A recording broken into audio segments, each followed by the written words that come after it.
तो ये काम यहाँ पे करते हैं, यानी कि अगर हम प्रोडक्शन कॉस्ट पर यूनिट निकालना चाहते हैं, प्रोडक्शन कॉस्ट पर यूनिट निकालना चाहते हैं, तो इसके लिए 10 रुपीज़ की लेबर, मटेरियल 2 की लेबर, 4 की ओवरहेड्स, ये सबको इकट्ठा, क्योंकि मल्टीप्लाई तो ये सब पे लगी है, तो ये सबको एक साथ ही कर लेंगे। 218,750,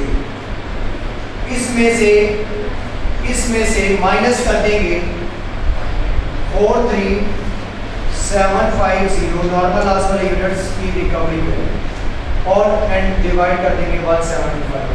कितना आंसर आया?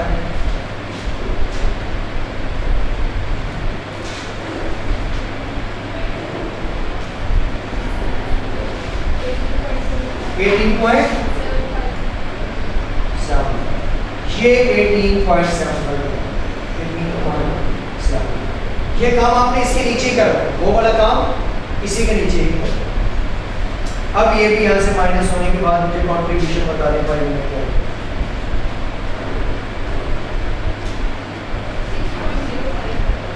जी 6.05, ये 6.05 कंट्रीब्यूशन पर यूनिट आई, ये आ जाएगा यहाँ पर 6.0 यूनिट्स, 6.05 की आती है ना, गौर से देख लीजिएगा।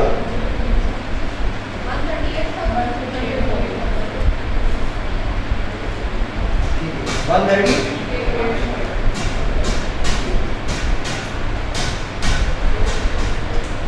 स्प्रिंग 16 का परसेंट इसके बाद 138.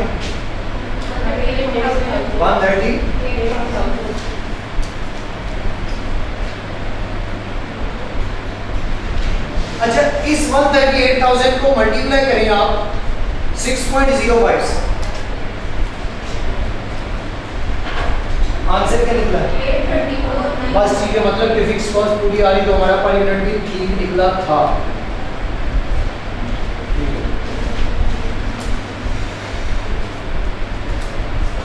ये नोट कर लें क्वेश्चन।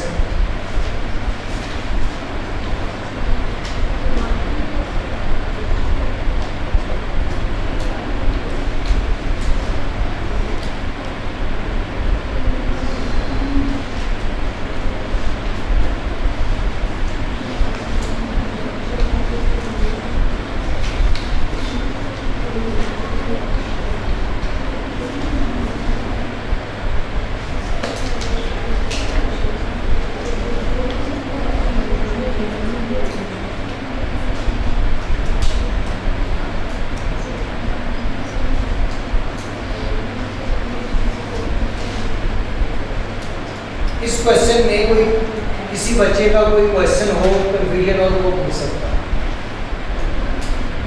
अगेन देखें, पहला क्वेश्चन था इसका, हमने इसे कैसे हैंडल किया, रिक्वायरमेंट पड़ी, उसके अकॉर्डिंग उसका फॉर्मूला लिख दिया। फॉर्मूला से पता चला कि यही दो चीज़ों के अंदर रह के सब कुछ करना होगा, लेकिन दो चीज़ों में आएगी कहाँ से चीज़ें, तो एक थी टोटल फिक्स कॉस्ट। अब फिक्स कॉस्ट में जितने भी खर्चे एडमिनिस्ट्रेशन के थे वो भी ले लिए, और जो सेलिंग थी उसके अंदर जो फिक्स का पोर्शन था वो भी निकाल लिया हाइलो मेथड लगा के। इसके अलावा फिक्स एफओएच उसने बताया था कि हर यूनिट के ऊपर कितना आता है, वो भी निकाल लिया। यहाँ से हमने फिक्स अपना कंप्लीट कर लिया। उसके बाद कंट्रीब्यूशन तक आना था, तो कंट्रीब्यूशन में था sale price minus variable cost.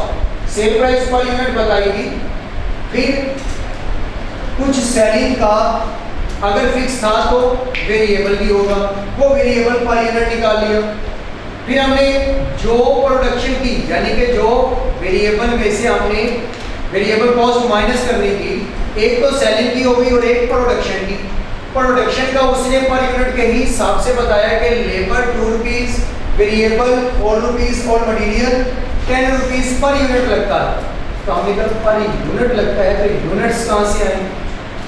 वो कहते 175,000 फाइनल बने पड़े हैं, लेकिन 20% वेस्ट के बाद, तो मतलब इनपुट तो फिर 100 आया होगा, वापस 100 तक पहुंचे कि इतना हम खरीद के लाए होंगे, तो बाकी जो गए उनका क्या करेंगे? कहता वो जाते जाते 5 रुपए देंगे। हम कहेंगे कि फिर ये इतने वाले 16 रुपीज पर यूनिट लगा, 16 रुपीज पर यूनिट, 10, 4 और 2, 16 रुपीज पर यूनिट इतने वाले आए, और इतने वाले 5 रुपीज के हिसाब से जाते जाते फायदा देंगे, माइनस कर दिया, डिवाइडेड बाय 175, यहाँ से कंट्रीब्यूशन पर यूनिट निकली, नेट करके इसकी video. Next question spring 2016, spring 2016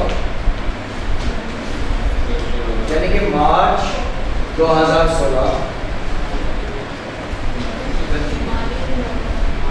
मार्च ही बनेगा ना, अभी भी हमने मार्च नहीं किया ना।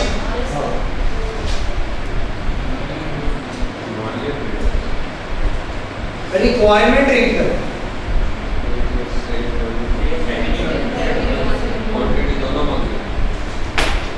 क्या मांगा है वो? तो ना भी मांगता तो वही निकाल के तो देनी थी,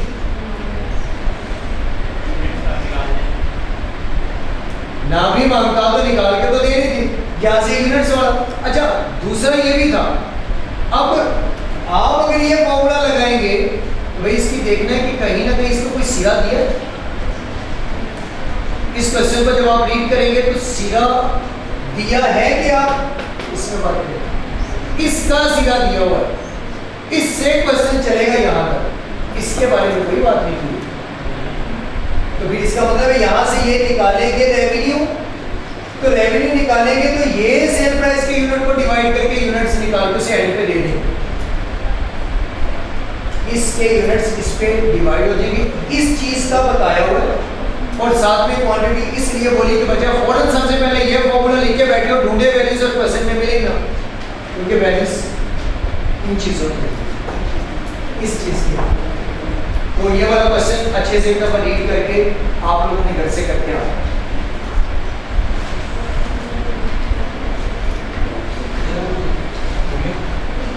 अच्छा फिक्स्ड कॉस्ट के अंदर वैसे एक दफा रीड कर लेंगे ताकि आप लोगों को आइडेंटिफाई करवा दो कि फिक्स्ड खर्चे कौन से हैं। हाँ नहीं है ना, तो कहीं ना कहीं से तो निकलेगी ना, क्योंकि कंट्रीब्यूशन पर सेल है ना, CS रेशो।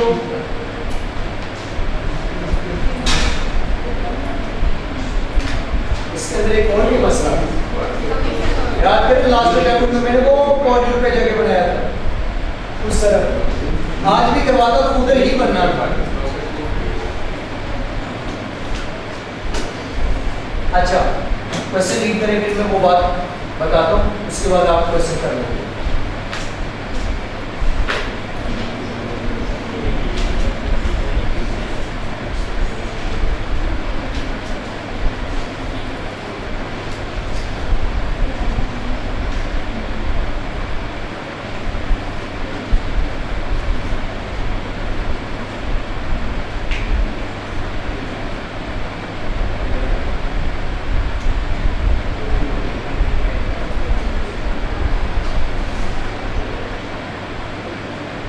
फैक्ट्री का रेंट फिक्स है या वेरिएबल? इनडायरेक्ट लेबर जिसमें से 30% डायरेक्ट लेबर है और बाकी 50% उसने बता दिया फिक्स है। डेप्रिसिएशन फिक्स, डेप्रिसिएशन फिक्स ही होती है ना, यूनिट के साथ चलती है, यूनिट के साथ नहीं ना चलती, मशीन के साथ चलती है, ईयर वाइज निकालते हैं। क्योंकि तीसरा चौथा मेथड है, अगर कहीं बताया होगा कि आप डेप्रिसिएशन चार्ज करें on the base of units, तब ये वेरिएबल बनेगा। Total power and fuel cost 80% fuel vary in accordance with production, बाकी 20 fix. All remaining production overhead are variable. इसके अलावा बाकी जितने भी वो सारे क्या होंगे? वेरिएबल। ऊपर कुछ बताए ना, सारा सबका टोटल फॉर्मूले में जो बच जाएंगे वो सारे वेरिएबल। ऐसा ही क्वेश्चन एक ना, ऐसा ही क्वेश्चन एक, उसमें एक लाइन चेंज की बस, all remaining overheads are fix, बाकी सारे वेरिएबल बाकी फिक्स कर दिए, वो भी कहीं इसी पास पेपर में ही होगा। आगे का sales marketing budget include the following: employment of 2 sales representative at monthly salary of rupees 25,000 each. इसके बाद है जी and a sales commission of 2% on sales achieved. on sales achieved. ठीक हो. अब इसके अंदर अभी फिगर्स तो नहीं मेरे पास, तो मैं 100 से ही अज्यूम कर रहा हूँ कि सेल्स जो होंगी वो 100 रुपये की हुई. जब कमीशन उसे दिया जाएगा तो वो किस पे दिया जाएगा? सेल्स पे दिया जाएगा. तो वो कमीशन के बाद की अमाउंट कितनी रह गई? 98. तो उसने कुछ वेरिएबल खर्चे, अगर आप बाद में देखें ना, क्योंकि उसने कहा बाकी रिमेनिंग खर्चे वेरिएबल होंगे, बाकी रिमेनिंग खर्चे वेरिएबल होंगे. अब वो अभी तक इस बात से भी वेरिएबल या 2% इतना क्लियर नहीं, जितना रिक्वायरमेंट में 2% लिखा हुआ इससे क्लियर है. उसने कहा कि calculate the break even sales revenue and quantity for the next year if our HR expects to earn a contribution margin. contribution margin वो किसकी बेस पे होगा? प्रॉफिट की बेस पे, जो सेल्स की बेस पे होता है, जो सेल्स की बेस पे होता है. और ऑन सेल्स मतलब आगे उसको चवल नहीं मारी, एक क्वेश्चन में ऐसी चवल थी, कॉस्ट ऑफ सेल समथिंग या मार्कअप या margin of cost of sale, तो ये लिखा हुआ था. तो वो बेसिकली घुमाया था, मैंने वहां भी बताया था. यहाँ उसने जब मार्जिन लिख दिया और आगे सेल लिख दिया, मतलब मार्जिन होती सेल के ऊपर है. आगे कहता है नेट ऑफ, इसका मतलब था नेट ऑफ का मतलब कि पहले 2% कमीशन को नेट करना है 100 की सेल में से, फिर बची हुई सेल के ऊपर 40% मार्जिन लगा के इसे आपने सॉल्व करना है. ये बात ही रिक्वायरमेंट है. अब इसे मैं बता मतलब करवा देता हूं. अभी बस मैं अपने अकॉर्डिंग सेल्स वो रख रहा हूं. सेल है 100, आपके पास जो भी सेल्स मिले, सेल्स 100 कमीशन, इसके ऊपर कितने का होगा? बाकी प्रॉफिट कितना बचा? 98. अब उसने ये सेल अज्यूम कर दी, फिर इसका 40% उसका क्या होना चाहिए? Margin profit. तो निकाले कितना निकला? अगर आप 100 का 40 लेते तो फिर 40% पूरा निकलना था, 39.20 नहीं निकलना था. तो यहाँ पर आपके पास निकला इसका 40%, 39.20. ये है 40% ऑफ सेल्स, सेल्स का 40%. तो ये हो गया प्रॉफिट यानी कि मार्जिन, और बाकी अदर वेरिएबल्स. और ये वाली फिगर जब अदर वेरिएबल्स में लिखेंगे तो यहाँ पर इनका नेट लेके ये वाली फिगर लिखेंगे. और ये फिगर यही है, मजाक कर रहा था कि मैं अज्यूम कर रहा हूँ, ये फिगर यही निकल रहा है. इसकी बैलेंसिंग फिगर अदर वेरिएबल्स जो उसने सेंटेंस में बोला है कि बाकी ऑल अदर वेरिएबल्स बात.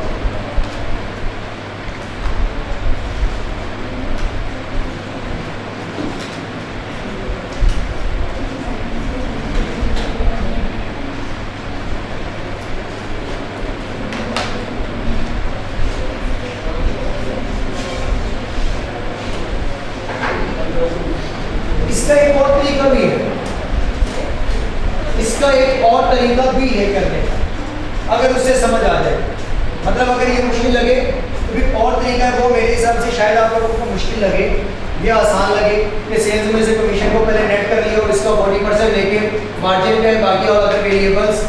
तो ये हो गया सिंपल के लिए. और अदर हमारे क्वेश्चन में ये भी लग सकता है और CS के अकॉर्डिंग भी निकल सकता है. अब CS रेशो से CS रेशो क्या है? प्रॉफिट का जब निकालेंगे तो CS रेशो होगा CS रेशो. अब CS रेशो बराबर है 40%, यानी कि CS रेशो वाला जो प्रॉफिट है वो 40% के बराबर है।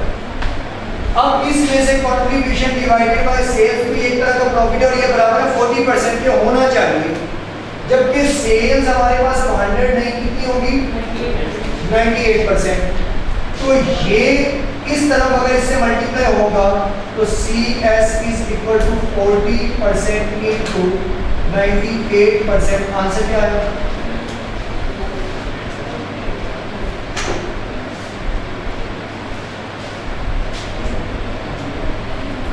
सही वाला मार्च, सही वाला 40 रुपए नहीं 100 में से मार्जिन आएगा, 39.20 आएगा।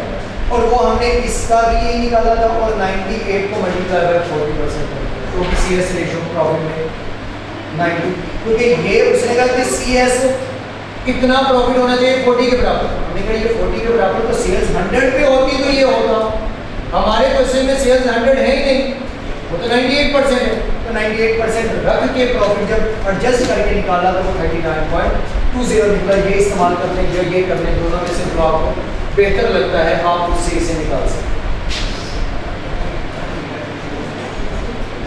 एक और मेथड है बस, लेकिन आप इन्हीं दो में से कोई ये करना।